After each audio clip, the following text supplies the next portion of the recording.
जय श्री कृष्ण। आप सभी को वैशाख मास शुक्ल पक्ष एकादशी की ढेरों शुभकामनाएं। प्रिय दर्शकों, आज के इस वीडियो में हम विशेष रूप से बात करेंगे कि वैशाख के शुक्ल पक्ष की एकादशी का व्रत किस दिन किया जाएगा।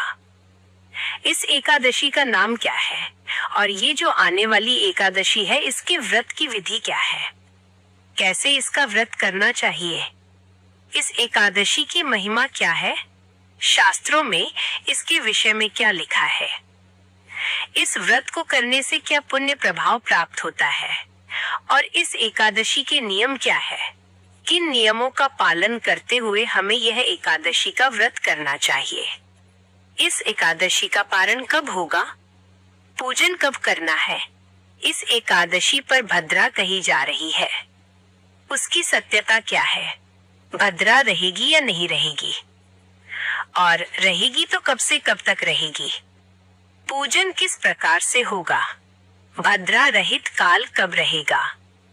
इस प्रकार से सभी शास्त्रीय जानकारी आने वाली एकादशी के विषय में इस वीडियो के माध्यम से प्रदान की जाएगी। आप देख रहे हैं भक्ति अनमोल विचार, ज्योतिष संस्थान का प्रतिष्ठित यूट्यूब चैनल भक्ति अनमोल विचार धार्मिक। आपसे निवेदन है कि यदि थोड़ा सा भी उपयोगी लगे तो एक बार लाइक अवश्य कर दीजिएगा और अपने व्रत की सफलता के लिए कमेंट बॉक्स में अवश्य लिखिएगा जय श्री हरि या ओम नमो नारायण। आइए प्रिय दर्शकों, जानकारी आरंभ करते हैं और बात करते हैं आने वाली एकादशी वैशाख मास के शुक्ल पक्ष की जो एकादशी होती है उसे मोहिनी एकादशी कहा जाता है। इसका नाम है मोहिनी एकादशी। यह मनुष्य के सभी पातकों का नाश करने वाली है। मैं आरंभ में ही बता दूं प्रिय दर्शकों कि जिस प्रकार से पिछली एकादशी पर आपने देखा कि एकादशी के जो नियम थे वो दशमी तिथि से आरंभ हो रहे थे। कुछ महत्वपूर्ण नियम थे और अनिवार्य उनका पालन दशमी तिथि से होना था। वैसे ही प्रत्येक एकादशी के कुछ न कुछ अलग नियम होते हैं। इसीलिए हमें प्रत्येक एकादशी के विषय में ध्यान से जानकारी प्राप्त करनी चाहिए कि कोई त्रुटि हमसे ना हो। तो मोहिनी एकादशी जो है इसके विषय में भगवान श्री कृष्ण महाराज युधिष्ठिर से कहते हैं कि हे युधिष्ठिर, ये एकादशी मनुष्य के सभी पातकों को नाश करने वाली है। वो कहते हैं कि इसकी महिमा को एक बार वशिष्ठ जी ने रामचंद्र जी से कहा था। भगवान रामचंद्र जी ने जब पूछा कि हे वशिष्ठ जी, हे गुरुदेव, कोई ऐसा व्रत बताएं जिसके करने से समस्त पाप नष्ट हो जाए और सभी दुखों का नाश हो जाए। मैंने सीता जी के वियोग में बहुत से दुख भोगे हैं, अतः आप कोई व्रत बतलाइए। भगवान रामचंद्र के निवेदन करने पर यह व्रत ऋषि वशिष्ठ के द्वारा बतलाया गया था। उन्होंने कहा कि हे राम, वैशाख मास में जो एकादशी आती है जिसका नाम मोहिनी एकादशी है, इस एकादशी का व्रत करने से मनुष्य सब पापों तथा दुखों से छूटकर मोह जाल से मुक्त हो जाता है। अतः यह व्रत दुखी मनुष्य को अवश्य करना चाहिए।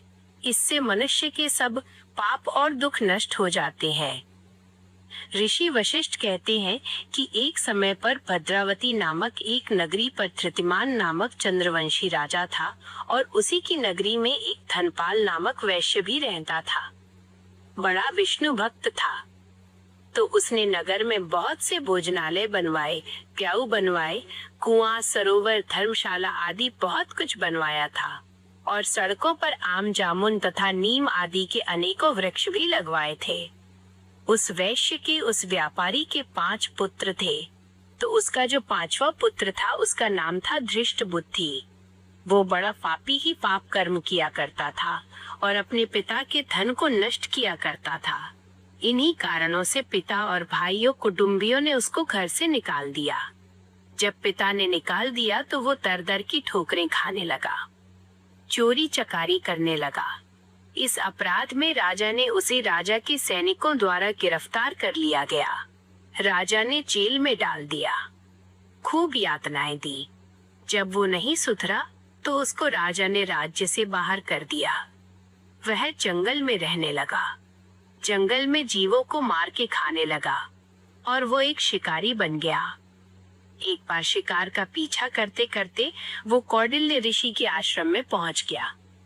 उस समय वैशाख का महीना चल रहा था और देव कृपा से कौंडिल्य ऋषि गंगा स्नान करके आ रहे थे। उनके भीगे वस्त्रों के छींटे पड़ने से उसको कुछ सद्बुद्धि आ गई। वो मुनि को हाथ जोड़कर कहने लगा कि मैंने अपने जीवन में बहुत पाप किए, आप उन पापों से छूटने का कोई साधारण और बिना धन का उपाय बतलाइए। उसने दीन वचन कहे तो ऋषि कहने लगे कि ध्यान देकर सुनो, तुम एकादशी का व्रत करो। इस एकादशी का नाम मोहिनी है और इससे तुम्हारे सब पाप नष्ट हो जाएंगे। मुनि के वचन सुनकर उसने ऋषि के द्वारा बताई गई विधि के अनुसार मोहिनी एकादशी का व्रत किया। सो हे राम, इस व्रत के प्रभाव से उसके सब पाप नष्ट हो गए और अंत में वो गरुड़ पर चढ़कर विष्णु लोक को गया। तो भगवान श्री कृष्ण कहते हैं कि हे युधिष्ठिर, ये एकादशी मनुष्य को परम गति दिलाने वाली और उसकी मनोकामनाओं को पूर्ण करने वाली है, इसीलिए ये व्रत किया जाने लगा। व्रत को भगवान रामचंद्र के भी ऋषि वशिष्ठ के बताए जाने पर किया जाने लगा। इस दिन मनुष्य को व्रत करना चाहिए, भगवान नारायण की पूजा करनी चाहिए और अपने पितरों को तृप्त करना चाहिए। पितरों के निमित्त दान करना चाहिए और जल तर्पण करना चाहिए। तो प्रिय दर्शकों, ये इस एकादशी की महिमा है कि ये आपके सभी पापों का नाश करने वाली है और ये साधारण दिन नहीं होता। सामान्य दिन की तुलना में 1000 गुना अधिक पुण्य इस एकादशी पर किए जाने वाले पूजा, पाठ, जप, दान आदि का प्राप्त होता है। अब बात करते हैं इसके नियमों की। एकादशी के जो नियम है वह दशमी तिथि से ही आरंभ होते हैं। सभी एकादशी किसी पर ज्यादा नियम होते हैं, किसी पर कम नियम होते हैं। दशमी तिथि एकादशी को व्रत और द्वादशी को पारण। इस प्रकार से ये जो एकादशी का व्रत होता है ये त्रिदिवसीय विधान होता है। अब बात करें कि दशमी के नियम क्या रहेंगे। तो दशमी तिथि को ही कुछ वस्तुओं का त्याग करना है। प्रत्येक एकादशी पर कांसे की वस्तु का त्याग कहा गया है। कांसे का प्रयोग नहीं करना। कांसे के बर्तन में यदि आप भगवान को भोग लगाते हैं तो नहीं लगाना। आप स्वयं कुछ ग्रहण करते हैं, खाते पीते हैं तो ना खाना है न पीना है। कांसे की वस्तु का प्रयोग पूर्णतः वर्जित है। एकादशी को भी नहीं और द्वादशी को भी नहीं। दशमी तिथि को शहद का परित्याग कहा गया है। मधु शहद का प्रयोग नहीं होगा। एकादशी और द्वादशी को भी नहीं होगा। दशमी तिथि को मनुष्य को लहसुन, प्याज आदि का त्याग कर देना चाहिए। मदिरापान या मांसाहार नहीं करना चाहिए। अगर आप कोई भी एकादशी का व्रत करते हैं और मान लीजिए आप मांसाहारी हैं या मदिरापान भी करते हैं, क्योंकि ऐसे भी लोग हैं जो करते हैं, इन सब का सेवन पर एकादशी भी करते हैं, तो आपको दशमी तिथि को उनका त्याग करना होगा। दशमी तिथि को हरे शाक की मनाही है, चने की मनाही है, चने के शाक की मनाही है। इस प्रकार इन नियमों का आपको पालन करना है। दशमी तिथि को जो भी माताएं बहनें सर धोती है, पाल धोती है, वह ध्यान दे कि व्रत वाले दिन अर्थात एकादशी के दिन और द्वादशी के दिन दोनों ही दिन सर नहीं धोया जाएगा, बाल नहीं धोए जाएंगे। तो बाल आपको दशमी तिथि को ही धो लेने चाहिए। कई बार दिन ऐसे आ जाते हैं कि उस दिन पर बाल धोए नहीं जाते तो भी आपको धोने चाहिए। पर जब आप इस प्रकार की स्थिति में हो तो दोष के निवारण के लिए जल में थोड़ा सा कच्चा दूध आपको डाल लेना चाहिए। बाल धोने के लिए जल लीजिए। बाल धोने के लिए जो जल भरेंगे उसमें थोड़ा सा कच्चा दूध डालिए। 1 चम्मच कच्चा दूध ही डालें, वो डाल लीजिए। तो उससे शास्त्र कहते हैं कि आपको अनुचित दिवस पर अर्थात जिस दिवस पर बाल धोने की मनाही है, सर धोने की मनाही है, उसके दोष नहीं लगते। साबुन, शैम्पू आदि जो है वो वर्जित दिनों पर नहीं करना चाहिए। केवल शुद्ध स्नान कर सकते हैं, शुद्ध जल से बाल धो सकते हैं। इससे शुद्धि हो जाती है शरीर की। आप पाठ पूजा के लिए योग्य होते हैं। ब्रह्मचर्य धारण कर लेना चाहिए। दशमी तिथि को ही ब्रह्मचर्य का पालन दशमी, एकादशी और द्वादशी के लिए कहा गया है। इस प्रकार से दशमी तिथि का दिन व्यतीत कीजिए। सभी पूजा पाठ के लिए जो आवश्यक सामग्री है उसको एकत्र कीजिए। दशमी तिथि को एक वक्त अन्न कहा गया है। इसमें जो नियम पालन कर पाए बहुत उत्तम है। जो इस नियम का पालन न कर पाए वो जितना हो पाए उतना कीजिए। दशमी तिथि पर कहा जाता है कि दोपहर के बाद अन्न नहीं खाना चाहिए। सायंकाल को जब आप शयन कर रहे हैं ना, तो सोने से पहले दंत धावन कीजिए, दांत साफ कीजिए, अपना मुंह साफ कीजिए, जिससे कि अन्न का कोई दाना मुंह में ना रहे। और अगले दिन, जिस दिन आप व्रत कर रहे हैं, सूर्योदय से पहले उठ जाइए। ये वैशाख की एकादशी है और वैशाख के अंतिम 5 दिनों की शुरुआत यहीं से होती है। इस दिन आपको अवश्य रूप से सुबह सूर्योदय से पहले स्नान कर लेना चाहिए। अवश्य इसलिए कह रहा हूँ क्योंकि अगर सूर्योदय से पहले स्नान कर लेंगे तो आपका जो पुण्य प्रभाव है वो बढ़ जाएगा। क्योंकि वैशाख है, वैशाख में एक एक दिन का स्नान बड़ा पुण्यदायी है। फिर ये तो बड़ा दिन है। तो जब आप एकादशी का पूजन कर रहे हैं, व्रत कर रहे हैं, तो थोड़ा लाभ हो। और आपकी मेहनत थोड़ी सी है कि थोड़ा जल्दी उठना पड़ेगा, पर इसमें जो लाभ है वो कई गुना अधिक है। तो इसको करिएगा। सूर्योदय से पहले उठकर स्नान आदि कीजिए। सूर्योदय दिल्ली के अनुसार समय बताऊं तो लगभग 5:50 पर हो रहा है। आजकल एकादशी वाले दिन भी सूर्योदय लगभग 5:47 पर हो जाएगा। तो उससे पहले आपको स्नान कर लेना चाहिए।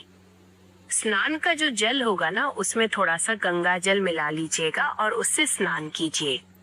मेरा उद्देश्य होता है कि मैं आपको अधिक से अधिक कैसे पुण्य प्राप्त करने का तरीका बता सकूं, क्योंकि आपके लिए दिन बड़ा महत्वपूर्ण है। मैं केवल सूक्ष्म जानकारी बताता चलूं, एकादशी की उसका कोई लाभ नहीं है।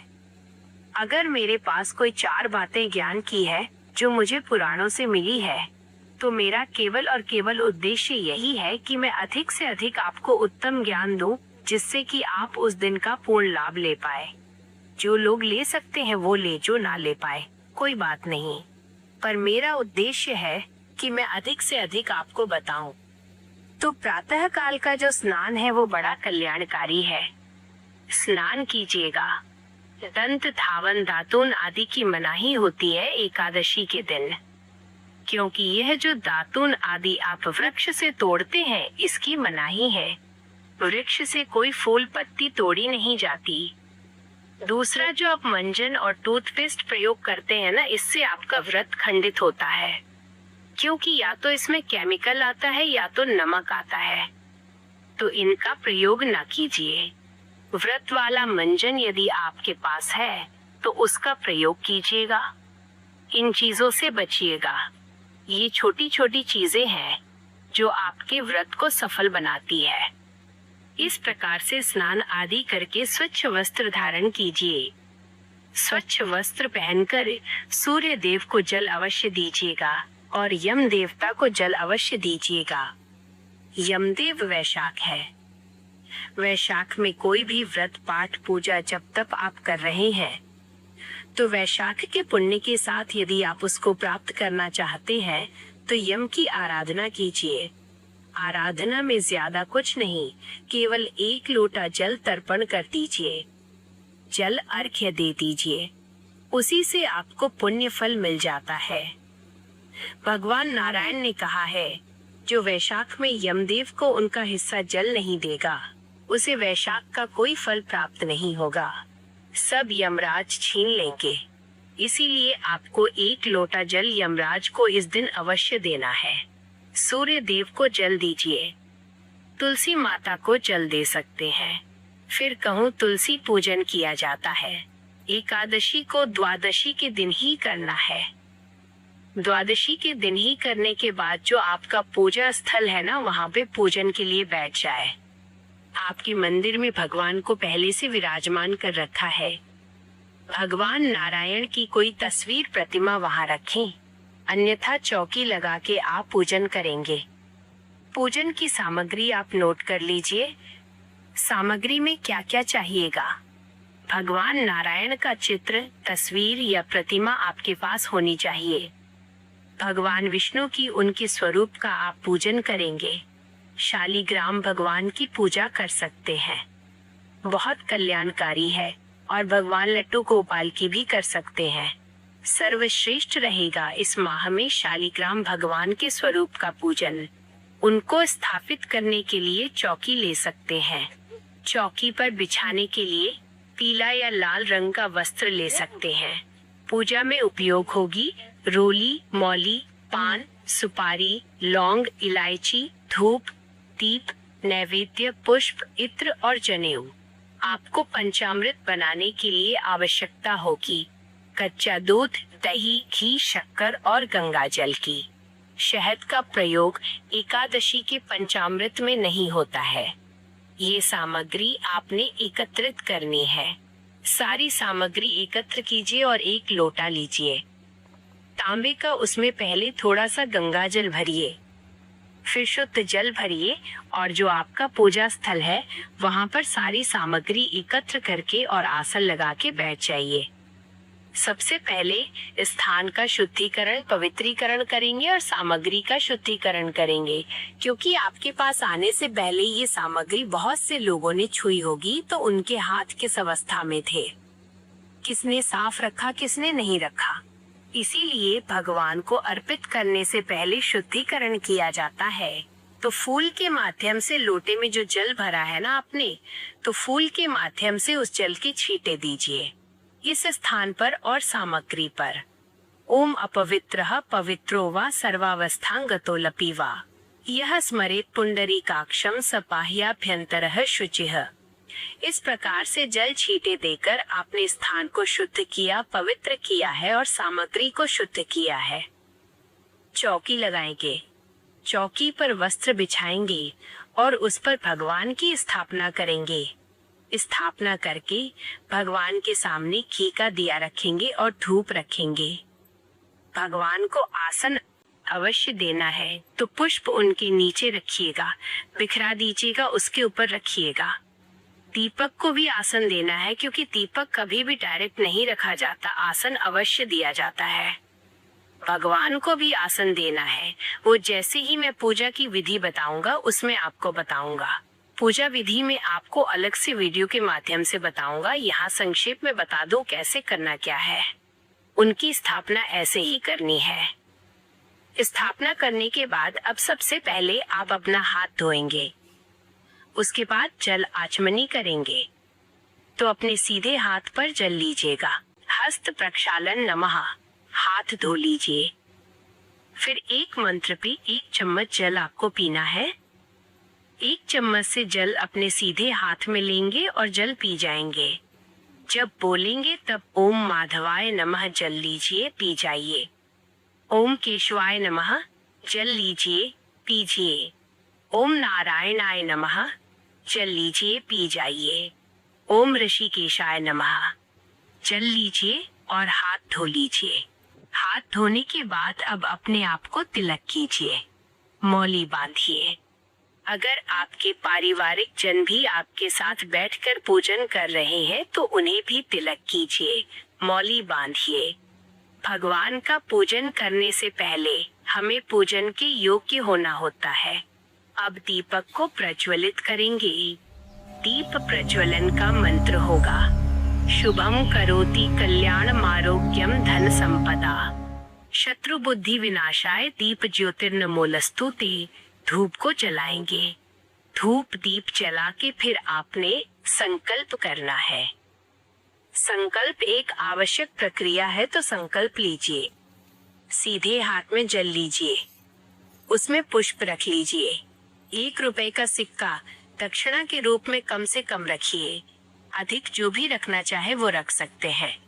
3 बार बोलिए ओम श्री विष्णवे नमः, ओम श्री विष्णवे नमः, ओम श्री विष्णवे नमः।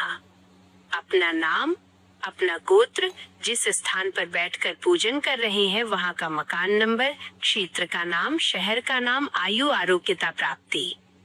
भगवान नारायण एकादशी बोलिए श्री विष्णु और यह संकल्प भगवान के चरणों में अर्पित कर दीजिए। संकल्प करने के बाद भगवान की पूजा कीजिएगा। स्नान कराइए, भगवान को वस्त्र अर्पित कीजिए, जनेऊ अर्पित कीजिए, तिलक कीजिए, तिलक करके पुष्प अर्पित कीजिए, माला पहनाइए, धूप दीप दिखाइए, भोग प्रसाद अर्पित कीजिए। नैवेद्य के रूप में फिर जल आचमनी कराइए और तांबूल अर्पित करके दक्षिणा अर्पित कीजिए। हाथ जोड़ के नमस्कार कीजिए। तदोपरांत हमें एकादशी की कथा सुननी है और साथ में विष्णु सहस्त्र नाम का पाठ करना है या सुनना है और आरती करनी है। उसके बाद नियम अनुसार दिन व्यतीत कीजिए। सायंकाल को कीर्तन करना चाहिए। कीर्तन की महिमा बहुत अधिक है। कीर्तन पर कुछ विशेष पाठ और स्तोत्र हैं जिनको सुनकर आप लाभ ले सकते हैं। क्योंकि हर जगह कीर्तन नहीं होते, ना ही हर जगह मंदिर है, तो आप कीर्तन का लाभ कैसे लेंगे? वह पाठ और स्तोत्र के द्वारा। उसका एक अलग से वीडियो हम बनाकर अपलोड करते हैं, उसका लाभ लीजिए। रात्रि काल को जागरण करना चाहिए। जागरण में जो सुने जाने वाले पाठ स्तोत्र हैं, वो भी हम वीडियो में अपलोड करते हैं। और अगले दिन आपको सुबह उठकर पारण करना होगा। ध्यान दीजिएगा, फलाहारी व्रत होगा। सबसे उत्तम है कि फल और दूध का सेवन करना चाहिए। अन्न पूर्णतः वर्जित है। नमक का प्रयोग नहीं और मिर्च का प्रयोग नहीं। अगर आप यहाँ कुट्टू, सावक, सिंघाड़ा खाना चाहते हैं तो उसका प्रयोग कर सकते हैं। इस प्रकार यह व्रत होगा और पारण करेंगे आप अगले दिन सूर्योदय के बाद। अब पहले जानकारी देते हैं कि आपको ये व्रत करना कब है, फिर आपको पारण का समय बताएंगे। क्योंकि पारण के दिन विशेष रूप से पूजा की जाती है। पूजा की पूरी विधि मैं आपको अलग से अपलोड करूंगा। व्रत वाले दिन की पूजा विधि भी बताऊंगा और पारण के दिन की पूजा विधि और नियम भी आपको अलग से वीडियो के माध्यम से बताऊंगा। तिथि की शुरुआत हो रही है 26 अप्रैल को शाम को 6:06 पर और ये 27 अप्रैल को शाम को 6:15 पर समाप्त हो जाएगी। ऐसे में सूर्योदय व्यापिनी एकादशी रहेगी। 27 अप्रैल को सोमवार का दिन रहेगा, तो 27 अप्रैल को आप व्रत करेंगे और इस दिन पितृ तर्पण अवश्य कीजिएगा। गीता के 7वें अध्याय को सुनते हुए उसकी जानकारी मैंने पहले से अपलोड की हुई है। पूजा मुहूर्त की बात करें तो सोमवार है। प्रथम चौघड़िया अमृत का है। आप सुबह 5:47 से और 7:17 तक पूजन कर सकते हैं। उत्तम समय है। उसके बाद 7:50 से 8:12 तक पूजन कर सकते हैं। उत्तम समय रहेगा। भद्रा की बात करें, हाँ भद्रा है इस दिन, लेकिन ये जो भद्रा है इसका एकादशी पूजन पे कोई प्रभाव नहीं रहेगा। भद्रा का समय सुबह 6:10 से और शाम को 6:15 तक है। कोई भी भद्रा को लेकर यदि भ्रम रखते हो तो आप सुबह 6:10 से पहले पूजन कर लीजिएगा। 5:47 से और 6:10 के बीच में पूजन कर लीजिएगा, उत्तम रहेगा। पारण जो है वो 28 तारीख को किया जाएगा। पारण के लिए शुभ समय जब आप पूजन कर रहे हैं 5:50 से और 11:15 तक। अगर आप अधिक परेशान हो कि अधिक भूखे न रह पाए तो सूर्योदय के बाद भी पारण कर सकते हैं, पर उत्तम मुहूर्त जो रहेगा चौघड़िया के अनुसार वो 10 बजे के बाद है। यह थी जानकारी मोहिनी एकादशी के विषय में। जानकारी थोड़ी भी अच्छी लगे लाइक कीजिएगा, शेयर कीजिएगा, जिससे कि सभी लोग अधिक लाभ ले पाएं। भगवान नारायण सब पर कृपा करें। हरे कृष्णा। तो दोस्तों, ये थी आज की जानकारी। अगर आपको हमारी जानकारी पसंद आई हो तो हमारे चैनल भक्ति अनमोल विचार को सब्सक्राइब करें, वीडियो को लाइक करें और ज़्यादा से ज़्यादा शेयर करें। अंत तक जुड़े रहने के लिए धन्यवाद।